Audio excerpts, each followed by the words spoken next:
Hi friends, welcome back to our channel. ఈ రోజైతే evening snack recipe చెప్తున్నాను. చాలా ఈజీగా ఉంటుంది.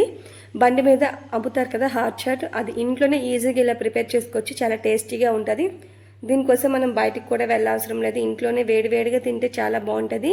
దీని ప్రాసెస్ చూద్దాం రండి. ఫస్ట్ నేనైతే ఉడకబెట్టిన బఠానీని తీసుకున్నాను. ఆ బఠానీని అందులో సగం తీసి నేను కచ్చాబచ్చాగా దంచుకుంటున్నాను. మీరు కావాలంటే మిక్సీలో కూడా వేసుకోవచ్చు. నేను కొంచెమే చేస్తున్నాను కాబట్టి కచ్చాబచ్చాగా దంచాను. ఆ తర్వాత ఉడకబెట్టిన బంగాళదుంప కూడా తీసుకున్నాను. ఇప్పుడు ఒక ప్యాన్లో ఆయిల్ వేసుకొని, ఆయిల్ హీట్ అయిన తర్వాత జీలకర్ర అలాగే సన్నగా తరిగిన ఉల్లిపాయలు అవి కూడా వేసుకొని ఒకసారి బాగా ఫ్రై చేయండి. ఆ తర్వాత సన్నగా తరిగిన టమాటో కూడా వేసుకొని ఒకసారి బాగా ఫ్రై చేయండి. దీనికోసం మనం ఉల్లిపాయలు టమాటాలు ఎంత చిన్నగా కట్ చేస్తే టేస్ట్ బాగుంటుంది. ఇప్పుడు ఆ ఫ్రై అయిన తర్వాత అందులో కొంచెం పసుపు అలాగే టేస్ట్కి తగ్గట్టు ఉప్పు, కొంచెం కారం, మెయిన్ ఇంపార్టెంట్ చాట్ మసాలా అలాగే ధనియాల పొడి వేసుకొని ఒకసారి అవన్నీ బాగా ఫ్రై చేయండి.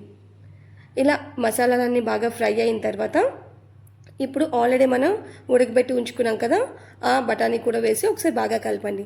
కొంచెం సేపు ఒక 2 మినిట్స్ తర్వాత ఆల్రెడీ మనం కచ్చపచ్చగా దంచాం కదా, ఆ బఠానీ కూడా వేసుకొని ఒకసారి బాగా కలపండి.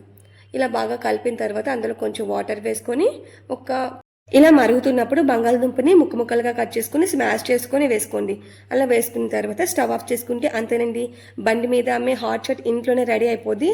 దాని మీద కొంచెం ఉల్లిపాయలు సన్నగా తరిగినవి అలాగే బూందీ కూడా వేసుకొని తినేయండి. అంతేనండి. మీ దగ్గర బూందీ లేకపోతే అవైలబుల్గా మీరు చిప్స్ ఉంటాయి కదా, చిప్స్ని కూడా ఇలా విరిపేసి వేసుకోవచ్చు. టేస్ట్ బాగుంటుంది.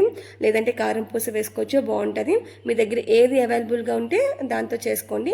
చాలా టేస్టీగా ఉంటుంది. ఇంట్లోనే ఇలా ఈజీగా చేసుకోవచ్చు. మంచిగా